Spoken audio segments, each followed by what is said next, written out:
Ariel Helwani post-fight at UFC 129 alongside Rory MacDonald, who defeated Nate Diaz tonight. And Rory, another impressive victory for you. And it's interesting, going into this fight, you were talking about how much you learned from the Carlos Condit loss, and it almost seemed like when we were watching it, we could see how you learned so much from that loss. You were a lot more patient. You didn't get too excited, and you seemed very comfortable on your feet. Would you agree? Yeah, I learned how to use my technique at the right pace, to bring no emotion into the cage and against my opponent. My last fight, I carried a lot of emotion.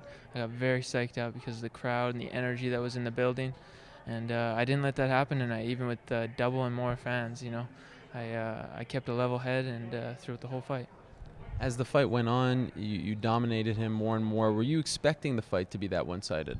Yeah, I'm disappointed I didn't get the finish, but I felt like as the fight got closer and closer to the finish, I was getting closer and closer to finishing him.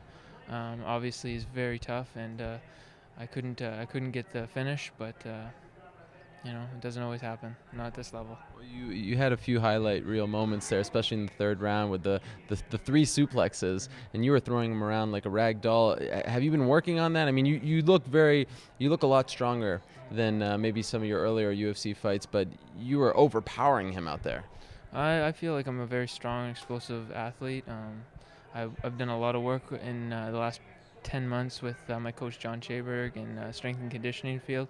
So my power and explosion has gone through the roof, and in positions like that, it shows. Do you think you could have suplexed him a few more times, or did that get you a little tired? No, I was ready to go more, but I felt like I needed to pace myself and still fight smart. You know what I mean? I had to keep that level head and not go over the top like I did last time.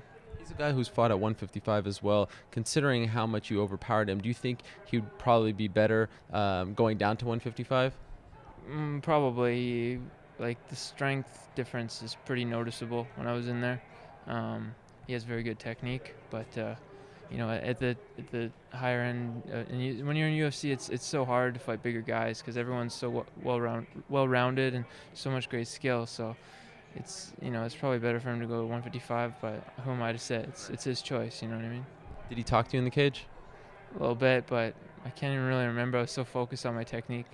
And it was pretty loud out there, right? What was it like for a guy who's 21 years old, a Canadian, to be out there in the Rogers Center in front of 55,000? Yeah, it was amazing. It was cool to see just such a big stadium. You know what I mean? Filled up with the sport. I remember watching it when I was just a little boy, and the front row of a tiny arena would be empty for a main event. And now there's a stadium. Filled, and I'm fighting in front of it. It's a dream come true, man.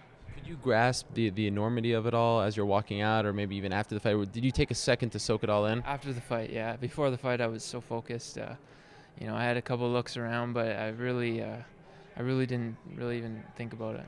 So we're talking to you in the middle of the night. John McDessie, Ivan Menjivar, yourself. I mean, things are going very well for your team there. I mean, there's one more, right? There's one more important one. You guys could look very good at the end of the night. Yeah, I'm very happy with my teammates, and I'm so proud of all of them. Even win or lose, I know we put in the work, and they all did great. Even though some of them didn't come home with the victory, but I know George is next, and he's gonna shine like he always does. Is there one guy in particular that you'd like to fight next? Not really. I want to keep fighting good guys. I feel like my skill level is at that point. I still do feel like ring experience. I still need that.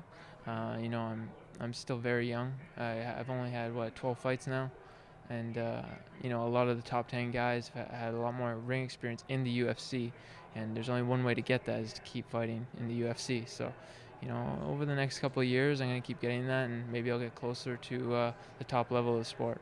Well, it's been fantastic watching you evolve, and congratulations. I know you've been waiting for this one for a very long time. Great stuff. Can't wait for your next one. Thank you very much.